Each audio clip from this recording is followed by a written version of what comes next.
Hello and welcome to TheFIX, a podcast about Lightroom, Photoshop, post-processing, and all the cool and creative things that we get to do with our images after the shoot.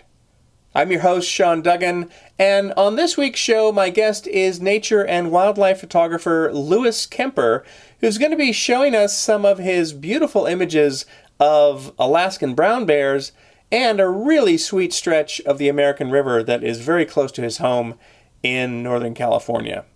Along the way, Lewis is going to be sharing some Lightroom tips and techniques for processing and enhancing your nature and wildlife photography. Stay with us.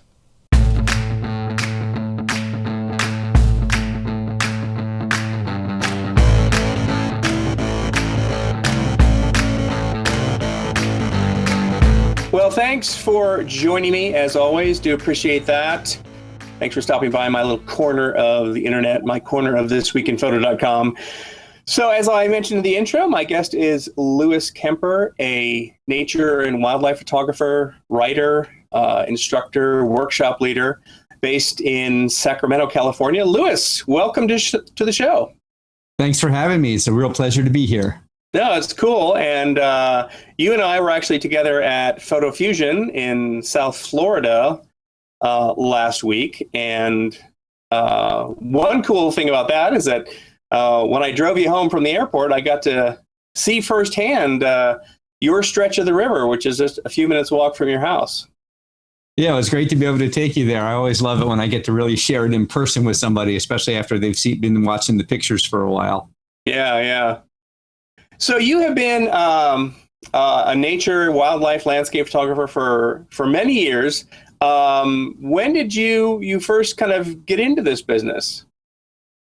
Oh, in the business, I guess. Well, I grew up back east, and I actually one of the few photographers I know who actually went to school and studied photography. And I have a degree in fine art photography from George Washington University. And then I just kind of hit the road and started traveling, and I landed in Yosemite National Park and ended up getting a job at the Ansel Adams Gallery. And so I guess that was definitely the start as far as career goes, and being in the right place at the right time and getting to meet a lot of really cool people. And this was back when Ansel was still alive, and I got to attend Ansel's workshops, and all the people that I studied in my history photography class in in college, were there live in person at Ansel's workshops. So it was like kind of a dream. Wow, cool. Excellent. And then you're leading workshops also around the country and even around the world. So what cool workshops do you have coming up? Well, I've got a couple of cool ones coming up this year. I've got a trip to India to photograph tigers in the springtime. And then I've got one of my favorite trips that I've been doing for, I think this is my 6th or 7th year, up to Lake Clark National Park in Alaska to photograph brown bears, coastal grizzlies. So is that the place where the bears are hanging out in the river and the waterfall and like grabbing the salmon as they swim by? No, that's Katmai, which is actually not too far from where I am, but it's a different place. Lake Clark's a little bit different because Katmai, you're limited to being on this one platform where you get to watch the bears and you can't go off the platform and whatever. And Lake Clark's a little bit, I guess I would say, more wild than that. We're actually out in the fields and all standing next to the bears. And it's one of the most amazing places in the world because, I photographed bears lots of different places before. And most of the places, every other place I've been to where you photograph bears, you're afraid of the bears. And in Lake Clark, it's, I don't know exactly what it is, but bears and people have coexisted there for a long, long time. And there's no kind of restrictions. And we're sometimes 15, 20 feet away from grizzly bears and not in fear for our lives. And it's just an amazing, amazing experience. I just remember the first year, I'm like always looking over my shoulder, and I'm always looking around, and it's like, this can't be right. I can't be just standing here next to a bear and not being worried about it. And in Denali, when the bear looks at you, he's thinking, boy, you would taste really good. In the Lake Park, the bears look at you and you think, oh man, it's just another person. So it's really different.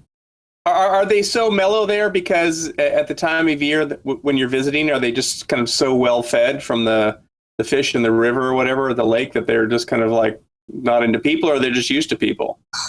I think it's a combination of being kind of used to people, and also the bears there don't have, mammals aren't a big part of their diet, because where they are on the coast, they're basically when they first come out of hibernation, mostly eating just grasses. And they'll be out in these big meadows and they're like, living lawnmowers, and the heads are just going back and forth and they're just chomping on grass. And then when the fish come a little bit later in the summer, they're feeding on the fish in the river. And, there's really not too many other big mammals around. There's an occasional moose, and I have seen where there's been remnants of a moose that a bear has taken down. But for the most part, it's pretty rare. There aren't a lot of other mammals that they eat. So they don't look at you as a food source. And these bears have kind of grown up with people in a non-confrontational way. I think something like the 6th or 7th generation of bears that haven't been hunted and haven't been harassed and whatever by people. And you walk by and they just kind of look up like, oh man, another person. And then they go right back to eating. And I've had the bears, you'll see pictures where they'll literally lay down 30 feet in front of you and nurse their cubs. They have no, concern that you're there. What a great opportunity for photography. It's an amazing experience. And you can't even talking about it, nobody can really imagine what it's like until you're there. I've had people who go, and they said, I've seen you talk about it, I've seen your pictures, go whatever, but being there was just such an amazing experience. I never would have imagined it was, like that. Right. I recall seeing a video on YouTube or something like that, and you probably have seen this one. It made the rounds as they tend to. And this person was sort of seated in kind of this grassy area, maybe overlooking a lake with these chairs, and the bear just came and sat right next to it. Literally like 3 feet away, and just kind of hung out there for a bit and then just kind of wandered off. Yeah. And that's kind of what it's like in this place. And in fact, my first year there was a mom and 2 cubs, and, you're like always, really don't get between the mom and the cubs, all that stuff you've heard all your life, and you're really worried about it. And they're on the beach, and I'm out on the beach, and I'm taking pictures. And all of a sudden I realize I'm only looking at like mom and 1 cub. And I'm sitting there starting to get nervous. Where's the other one? And literally felt something brush across the back of my legs behind me while I'm looking through the camera on the tripod. And it was the other cub rubbing up against my back of my legs. Oh my gosh. And I'm like, oh, don't let your mom see you over here, go. Obviously it ended well, because you're still here to tell the tale. Right. And so when is that workshop? That's in the summer? We're going in August this year, and I have space for 1 more man this year due to a cancellation. Oh. Yeah. 1 more man. Okay. And that's just due because of shared accommodations. Is that what it is? Yes. Uh-huh. Yes. All right. Wow. Well, I'll definitely put a link in the show notes to that workshop, so that people can find it on your website. Right. And when is you said the photographing the tigers in India? That's in the spring this year? It's actually coming up quickly. That's in April. And we're doing tigers at a couple different great tiger parks, and then also going to Varanasi, the holy city in India, and photographing there. And that's a really great trip. And there's, I think, space for 2 more people on that one. So if you're interested in that one, grab a space now and come join us for the amazing land of tigers in India. And so since that is coming up rather quickly, that's something where if people are interested, they probably need to act pretty quick to grab those spots. Quick to get that one, yeah. Mm-hmm. Okay, cool. All right. Yeah. All right. So you have some photographs to share with us, I guess, of the bears, and also another project that you've been working on for a year or so. Actually, about 3 years now. Oh, really? Yeah. Okay. Yeah, I'll be 3 years in this house in the summertime. So yeah. Oh, okay. All right. Yeah. Well, why don't you go ahead and share your screen, and let's see some cool photography. All right. So I'll get that started here. All right. So this is really typical of what you see here at Lake Clark. We're just out on the beach walking along, and here comes a big bear. And you never know what you're going to see. That is a big bear. Yeah, that one's a big bear. And then, I got down really low, so I'm kneeling on the beach, And I'm probably, I don't know, 40 yards, 50 yards away from this bear. And so I got down low because we had, a bit of a distance between us, and it was walking, and I didn't have to feel like I needed to be prepared to walk away or anything if I was in its way. And, getting down low really made it feel even bigger because I'm at ground level kind of shooting up on the bear, and you can see the nice mountains in the background. And it's just amazing. And so are you using like a 70 to 200, 100 to 400? What's your lens on this? I actually think with this one, I'm using a 150 to 600 millimeter, a Tamron lens here. And I don't think I was actually zoomed all the way out because I wanted to get the mountains in in the picture as well behind. So kind of, yeah. This is one of my favorites, when the mama bear stood up and the little cub, tucked underneath, and they're both kind of looking this way, and you can see the little one. The little one's not quite as used to people as the mom is, and you can see the little inquisitive look on the face. It was actually raining when we did this one. It was raining a little bit. Man, they are magnificent creatures, just magnificent. Yeah, this is with the 100 to 400. I remember this one's a couple years back. And then one of my favorite things that I watched, and this doesn't happen every year, but this was really pretty cool when the little cubs ride up on the back of the mom and go for a ride. And that was just, it was hard not to jump up and down and scream Yahoo when you're watching this happen and trying to be calm enough to take pictures. Yeah. But this was pretty cool. Let me just really close. I was just going to interject here that for any of our listeners who are tuning into this via the audio version on iTunes, to take some time to head over to the website thisweekinphoto.com/TheFIX and find the page for this episode, because we'll have some of these photographs on the page, and then of course if you wanted to actually see them in the video version, you'll be able to see them because they are quite spectacular. Yeah, this was just so much fun to watch. And then, these bears literally walked 25 feet from us, around. I had to switch to my 24 to 105 to take pictures. So it was pretty amazing to watch and see. And they're comfortable with you when they just go ambling by and do stuff like this. It's just amazing. And one of the really amazing ones was this scene here. There was a little creek kind of between us and the bears up on a little bit of a rise, so probably 3 feet above our ground level, and the bear's up on the bank. And she literally walked to the edge of the bank to lay down to nurse her cubs so that we would have a better view. She started out further back in the field when we were watching this, and the cubs, when they're hungry, they'll go under the mom and start bopping their heads up, and pushing on her to let her know that they're ready to eat. And she literally walked to the edge where we were standing with a group of like 6 or 8 people, and she walked right to the edge of that bank and laid down so we could get a good view. It was like, we definitely thanked her profusely when we were finished photographing. Yeah, I bet. So what was your distance to her and the cubs at this point? I was probably 30 feet. Wow, that is amazing that they're so just mellow around people. Yeah, it was totally amazing to watch.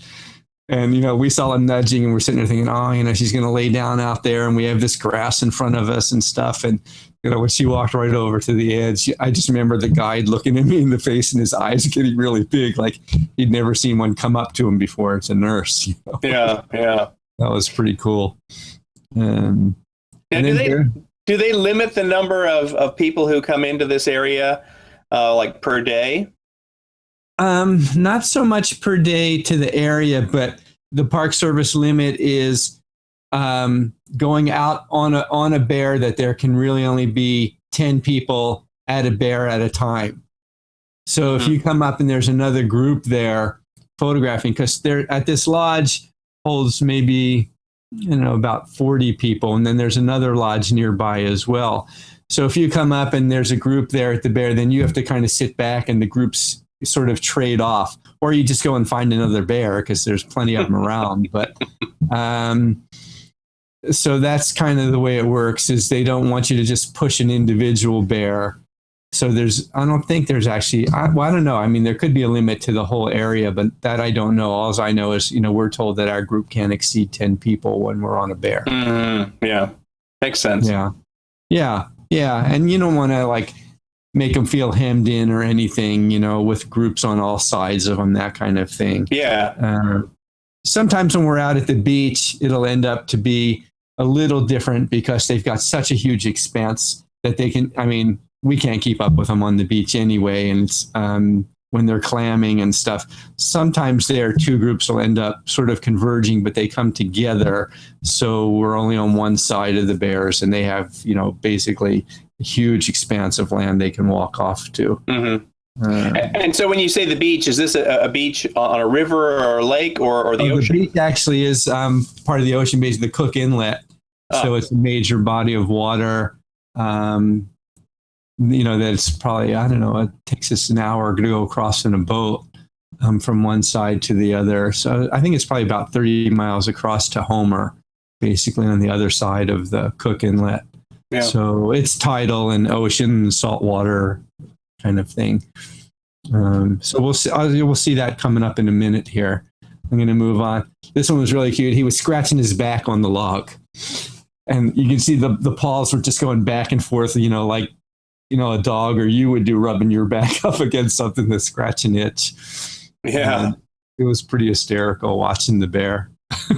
Well, that's what fallen logs are for, I guess. Yeah. Back scratch.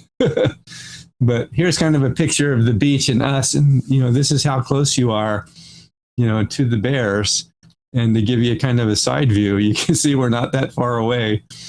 Amazing. From the bear. And this is low tide. So the best is when you have low tide early in the morning, and the bears, they go out, they dig for clams and eat the clams, and you get to take pictures of them. And you've got these beautiful mountains in the background, and then the gulls come around to get any little scraps of the clam that the bear doesn't eat.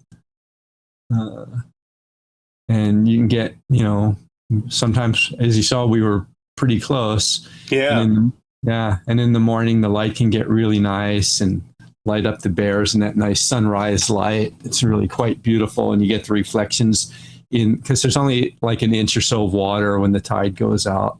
And, there's the bear. So knowing how tidal mud can sometimes smell, those are probably some pretty stinky bears after they've been out there foraging. Yeah, it's not actually, really doesn't smell too bad there. But the thing is, sometimes you'll get in a spot where the mud's really almost like quicksand, Yeah. You'll be walking and it's nice and hard, and all of a sudden your boot will start to sink, and it's like, okay, we got to, change the route basically or whatever to go around. But it really isn't too super duper smelly there, which is quite nice. Yeah. Because I do know the smell you're talking about.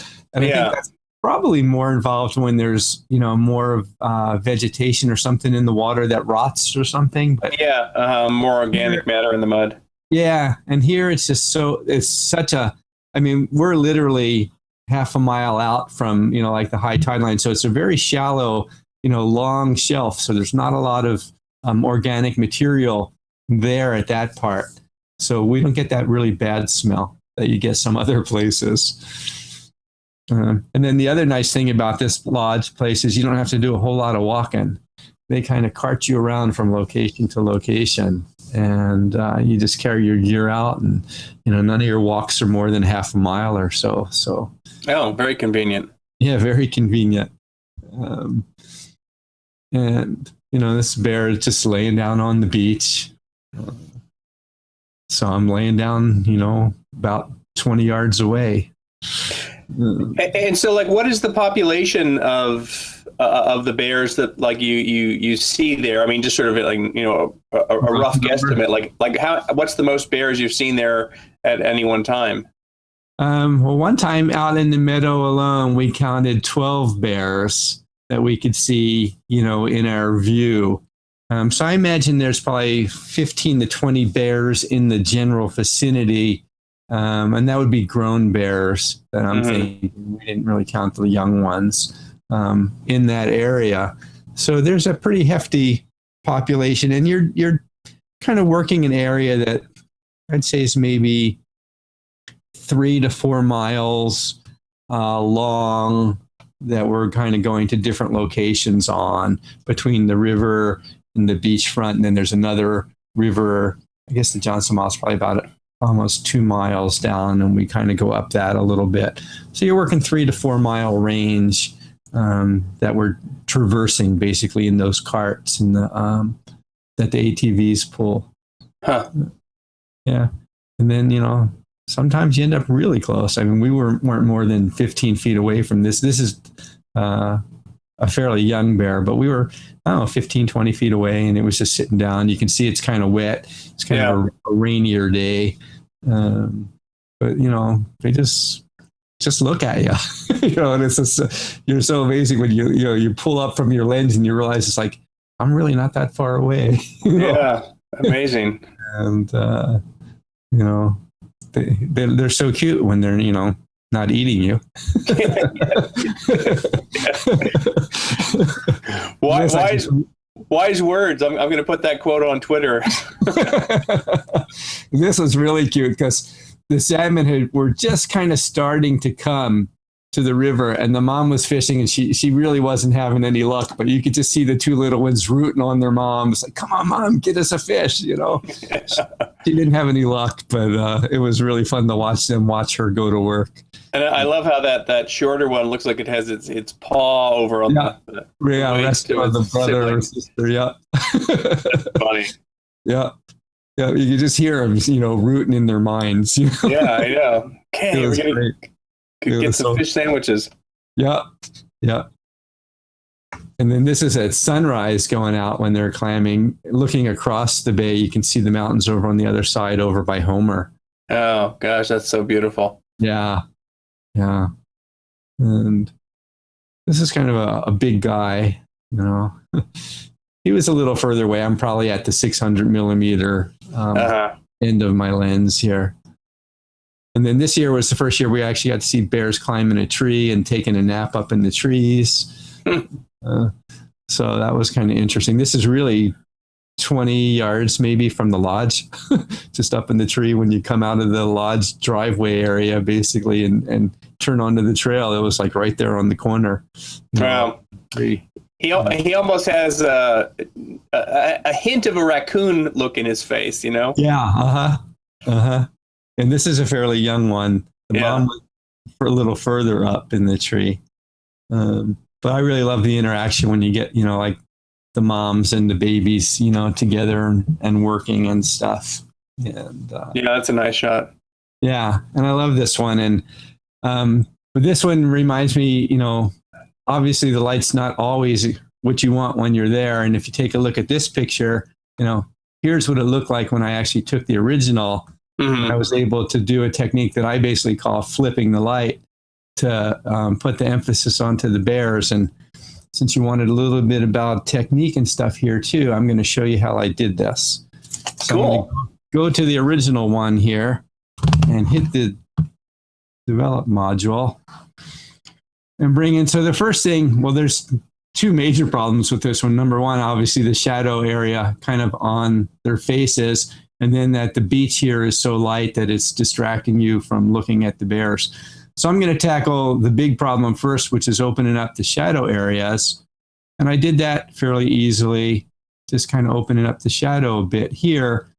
But now everything's kind of light and washed out a bit. So the technique that I use a lot is using the Radial Filter.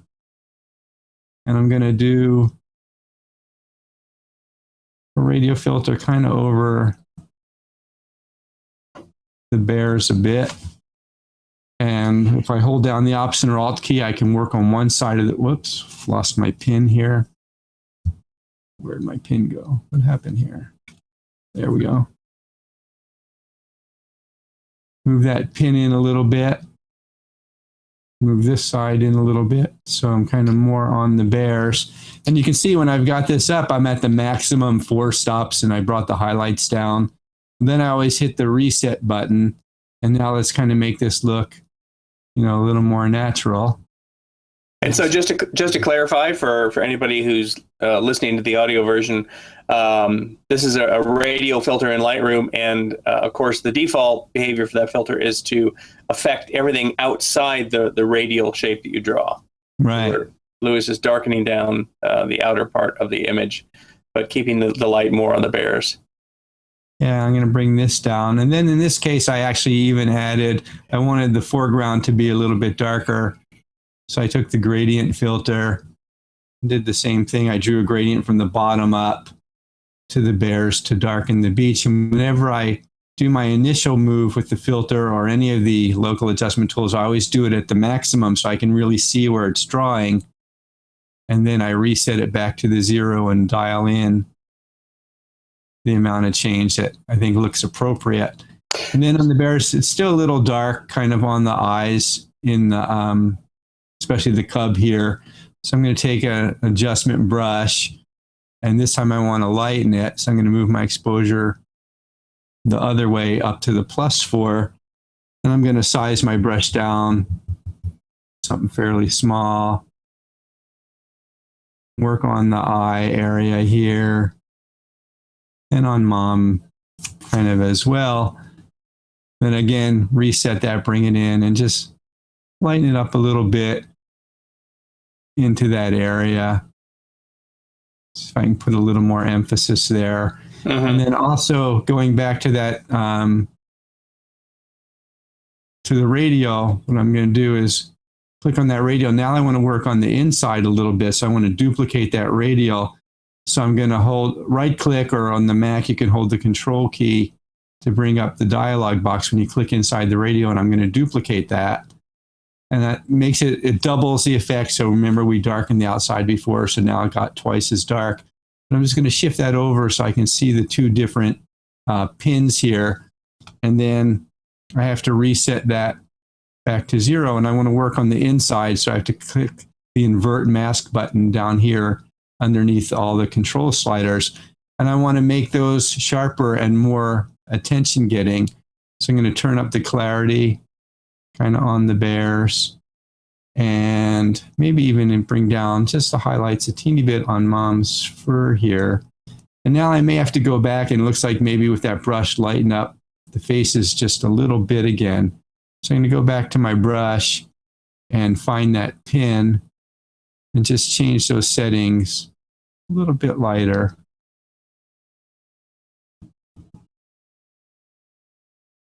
In here, and maybe extend that just a little bit down there so it doesn't look like it's just the face. Yeah. Now that really does a lot. Yeah. So, you know, we went from, we go back in history to here. Oops, that's not, oh, here we go, to reset. I took it off. So that was the way I photographed the scene. You know, and this is what I saw in my mind. Yeah.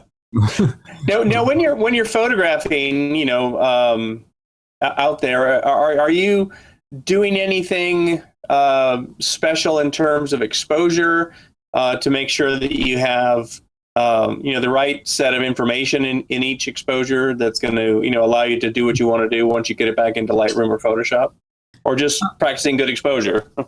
Yeah, pretty much just practicing good exposure and trying not to blow out the highlights is the main concern.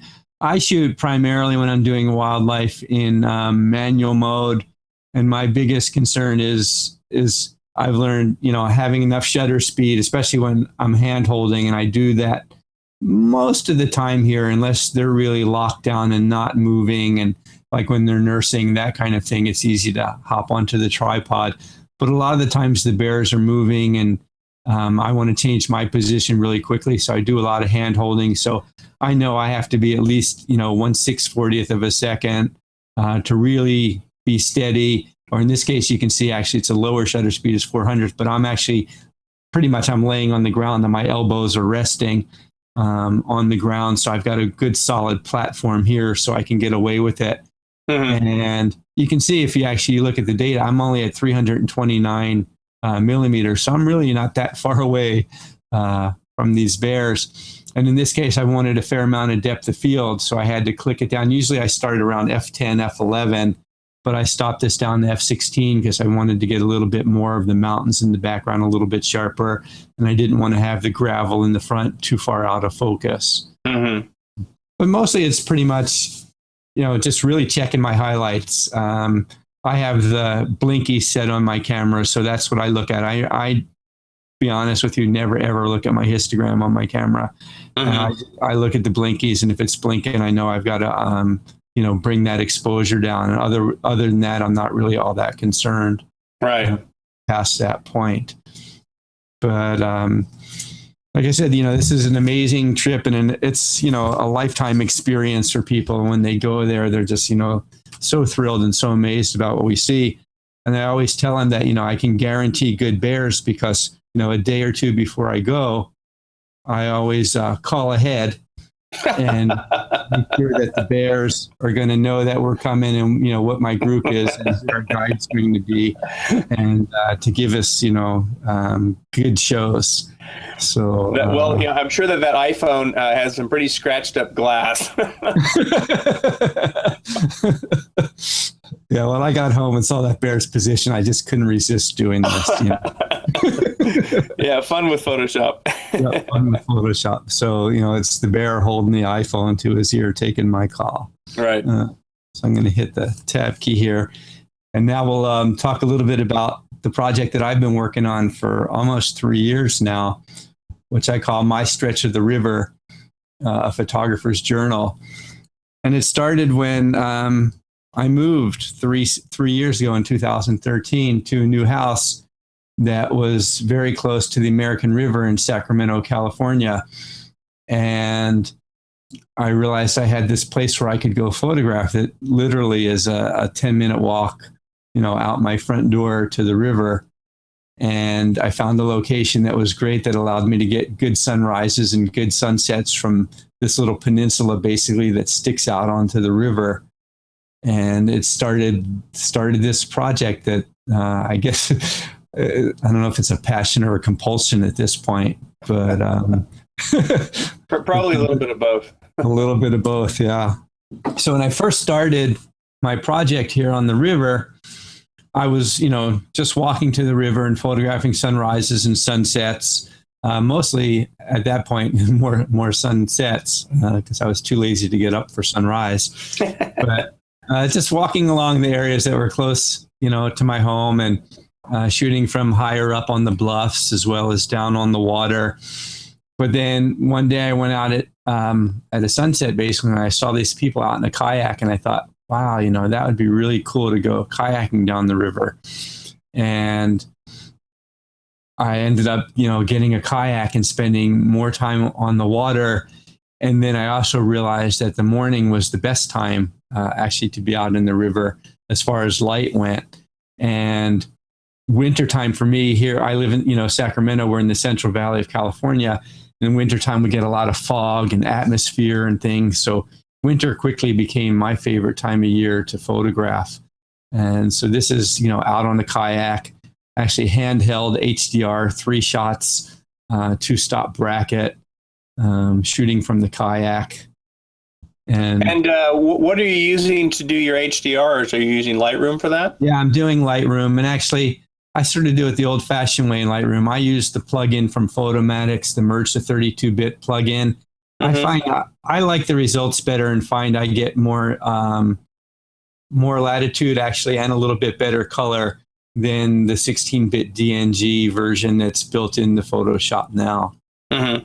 So I do Photoshop for the tone mapping part, but I still use the Photomatics plugin for my merging. So this is just a beautiful sunset. The nice part, as I mentioned, that little peninsula has kind of a pond area on one side towards the west. So at sunset, I can photograph this way, or I can photograph, this is looking into the sun at sunset. Or if the sun is lighting up clouds and there's no clouds to the west, it's lighting up clouds to the east, I can point to the east and get the clouds that get lit up there. And it's just a really, really great, easy location, very quick to get to from my home. And this is what it's like out in the wintertime, when I go out in the morning in my kayak, Most of the time, I'm the only person on the river. I never see another human. It's just me and the river and the animals that live out there. And it's pretty amazing because in the kayak, I can really get close to things that I could never get close to before. And the birds amazes me. I'm like 8 feet away from this great blue heron. And, if you walk up to a great blue heron on land, you're never going to get 8 feet away from the bird. And they just, kind of tolerate you for the most point, as long as they have a comfort range and you kind of learn, and it varies from bird to bird, but you can see in their posture, they'll start to get antsy and their head will start to turn. And you definitely know if they raise their butt and take a poop, they're getting ready to fly. So, that's the key body language there, huh? Yeah, the key body language. So if I even see that he's thinking about that, I'll back off a couple feet. And a lot of times just, backing off 2 feet, they'll just relax again. Mm-hmm. They've got this range in their mind and it's like, don't cross that line and we're good here. Yeah. And beautiful it's really, bird. Yeah. And, nice light. And this bird was great this particular winter. I mean, every morning he would come to that log right when the light was good, and he's not there this year. But this is the area, the location that I put in, and you'll see this tree in, lots of different photographs.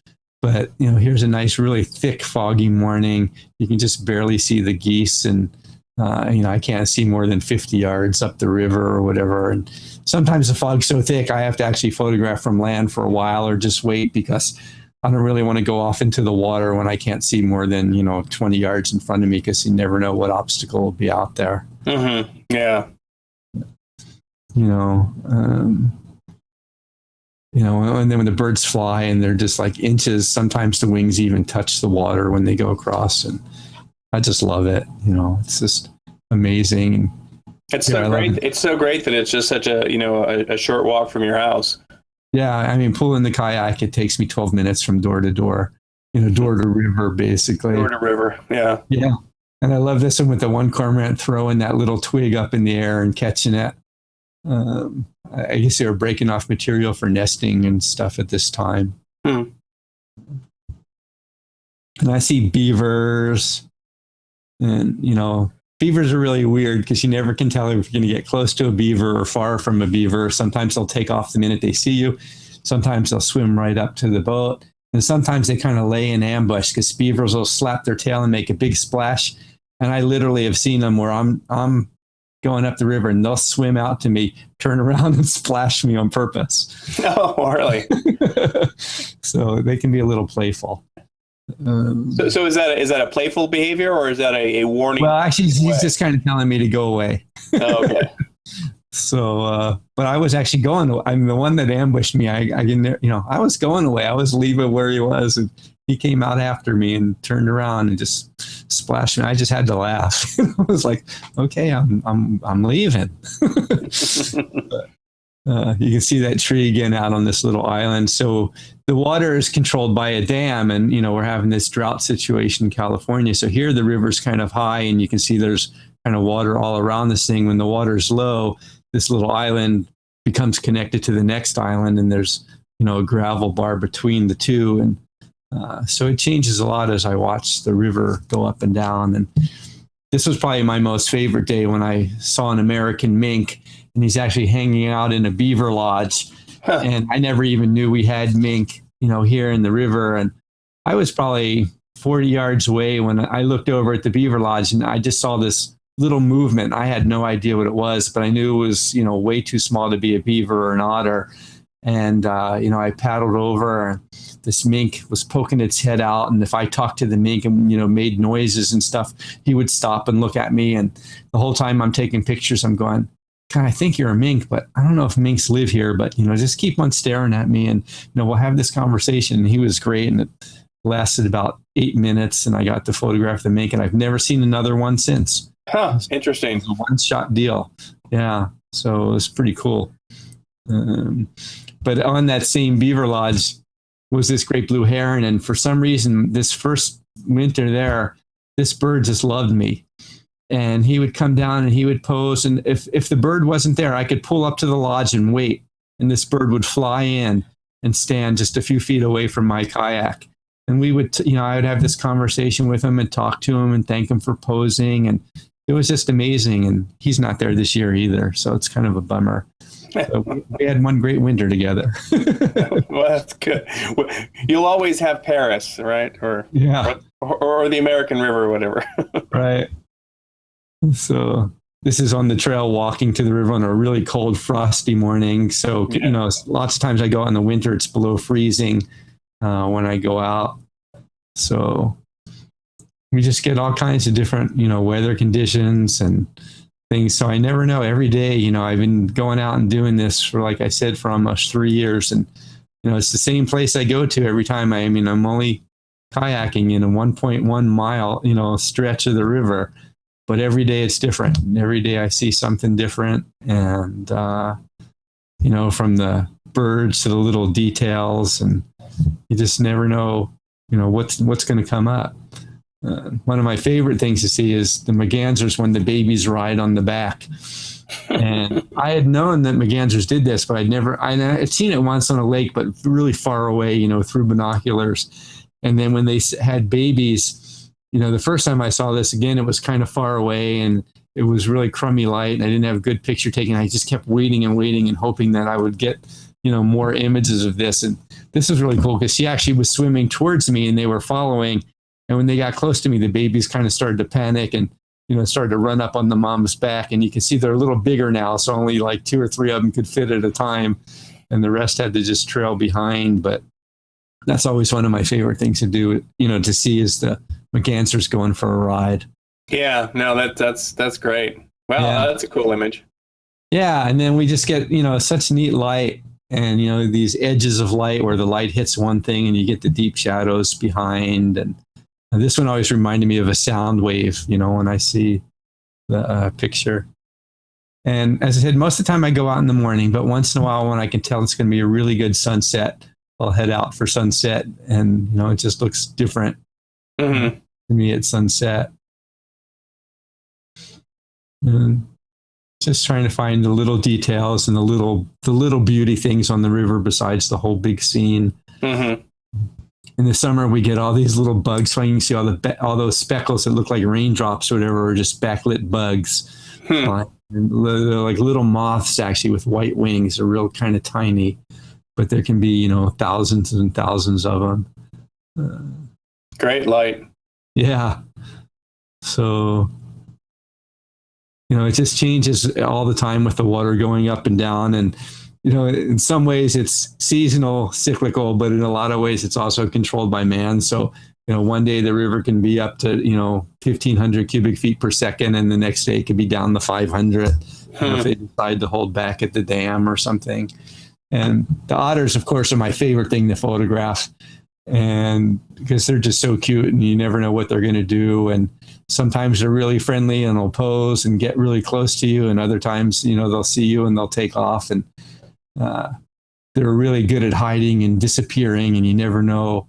I know that every day the otters see me, even though I don't see them every day, because they just hide and stuff. And oh, that one's nice. Yeah. So I'm always just looking for great lighting situations and things that are, different. Because as I said, when you're going to the same place every day, you got to work a little bit harder to try to find something that's a little bit different. So I work a lot with backlighting and those edges of light, different things of that sort, trying different shutter speeds and, never know what's going to come up. Like I said, the foggy mornings, those are the days I like the best, especially when it just kind of breaks up and you get light like this where it's not too socked in.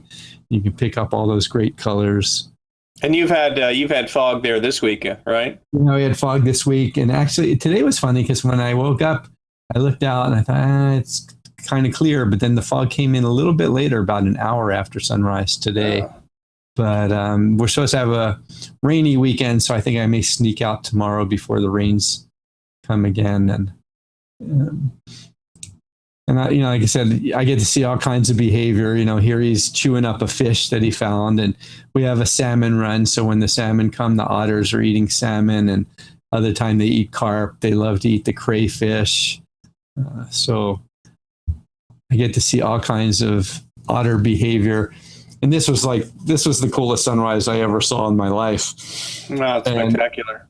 I was actually with a friend, Eric Allen, and we were going, pulling the kayaks down, and I cut through a high school and then go over the levee and down to the river. We were coming up to the high school, and you could see these clouds starting to light up, and I said, run. We're like pulling our kayaks fast and running up there, and we get down, and it was just amazing. So this is an HDR Panorama. So this is probably made up of like 35 photographs, put together. Well, maybe not that many, probably 8 across. So about 24 photographs put together to give this image. So 3 each for like 8 different verticals on the panel here. Beautiful. Yeah. And yeah, it was just really cool.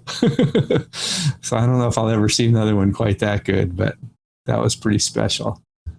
And you can see I can get pretty close to the otters, especially when they're eating, because they're usually just so into eating they don't really care if you're there or not.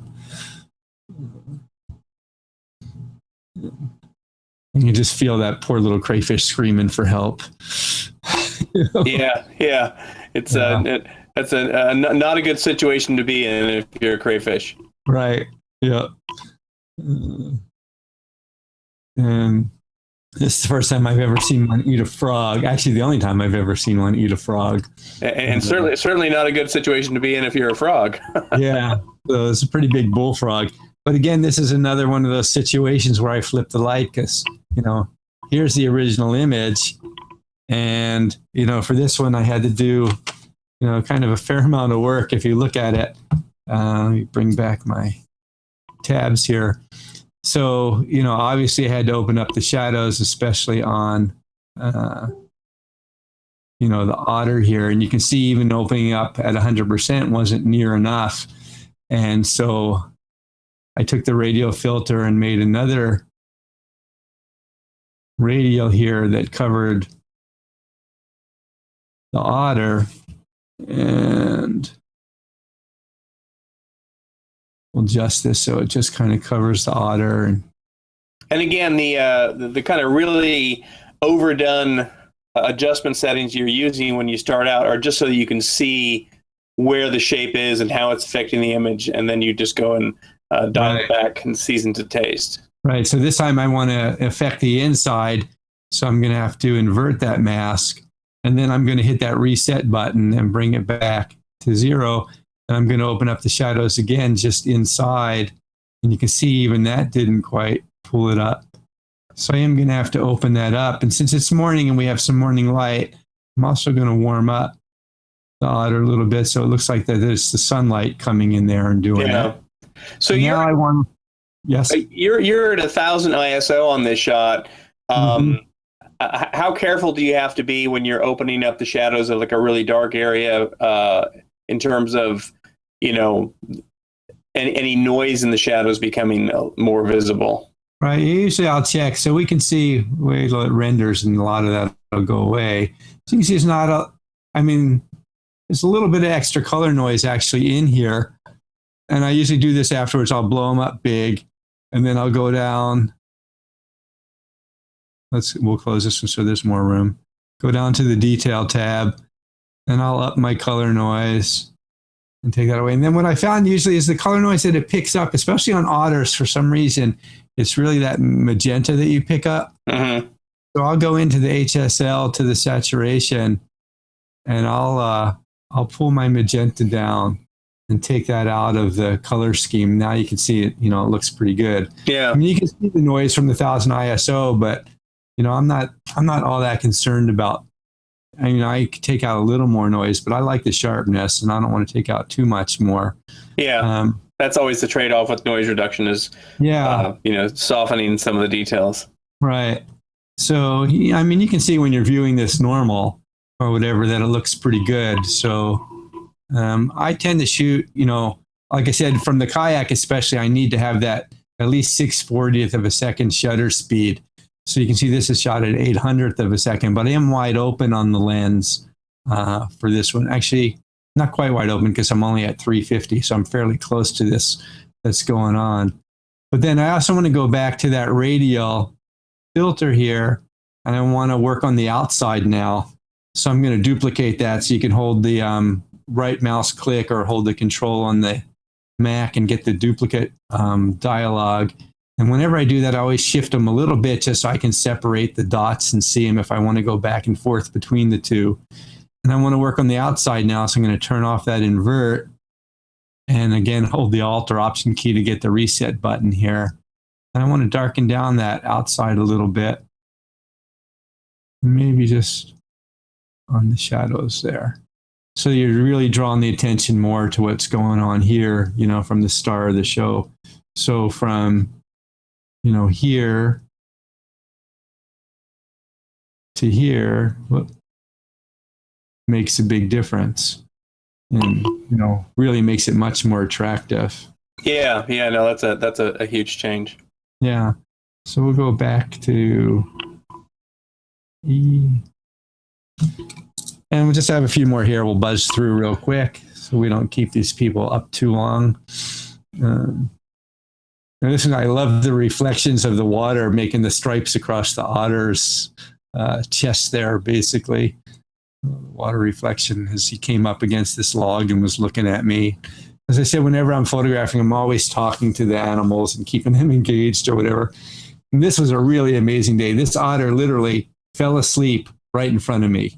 And if we bring up the tab, I am at 600 millimeters, so I'm really feeling the frame. But I can't be more than 20 feet away, 15 to 20 feet away from this otter. And it was a hot, sunny day, and it was warm, and he was laying out on that log. And I'm actually with a friend who's in another kayak, and we're really close. And we're kind of talking, and we're watching him, and you can see his eyes getting droopy and his head coming down. And when the animal's not stressed when it takes a nap in front of you.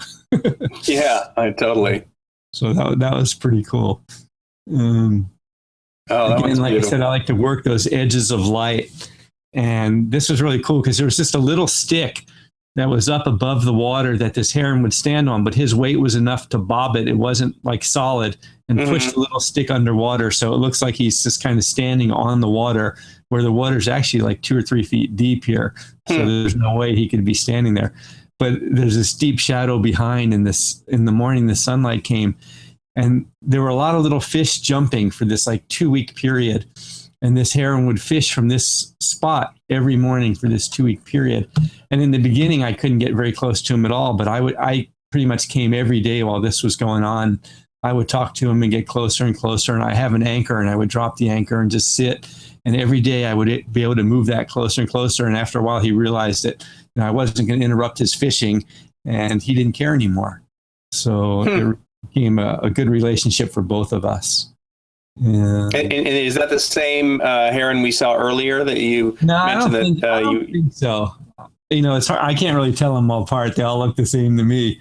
But this is in a slightly different area, so I doubt it's the same guy.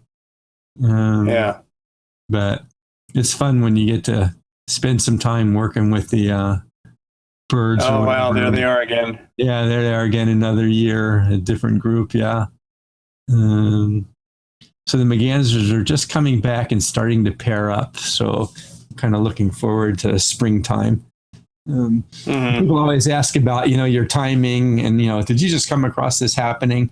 It's like, no, I sat here for 45 minutes anchored, waiting for the egret to put up its wing. But this is another one of those edge of light places. And whenever there's a bird there, I always go to photograph. And I know the herons like to preen, so if I sat there long enough, eventually it would do it. And I'm sitting there in the kayak, pointing the camera, and your arm gets tired holding that camera with that lens on there for that long.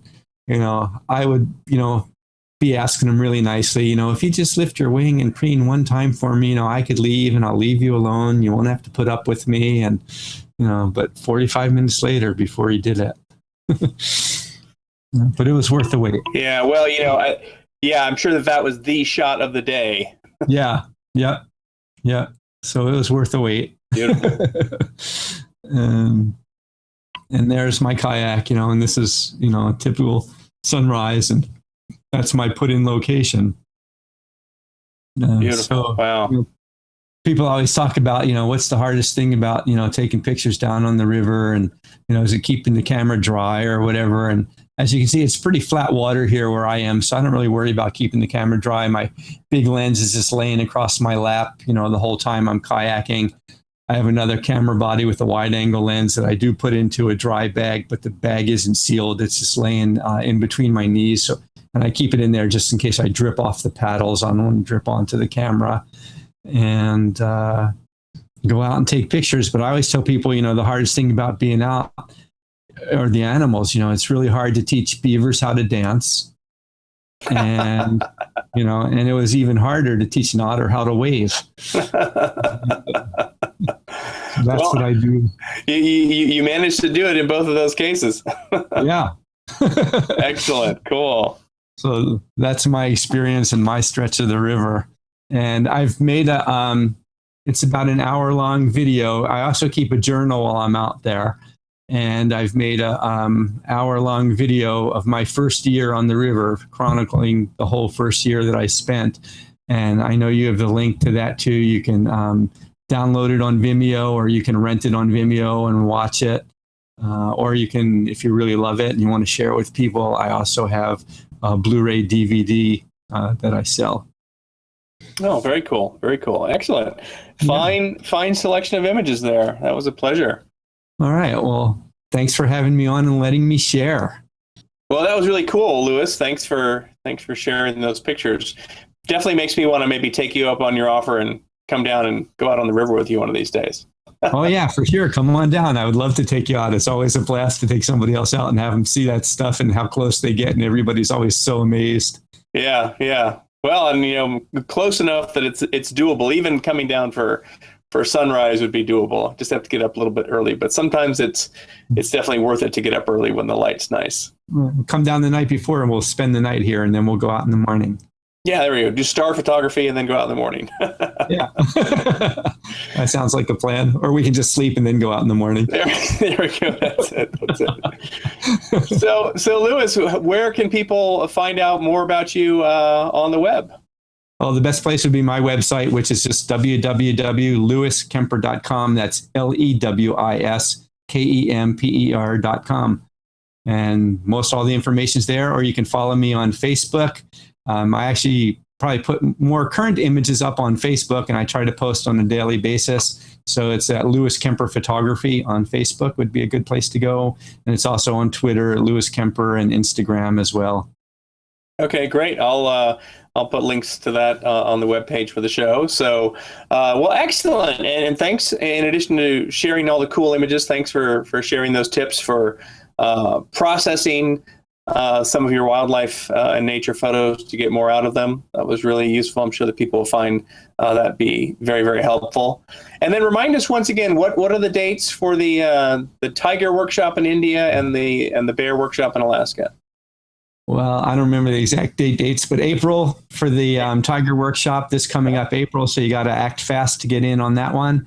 And as I mentioned, the bear trip, there's only one space left for a man, and that's I think it's August 5th. I think is when we're going, somewhere around those dates.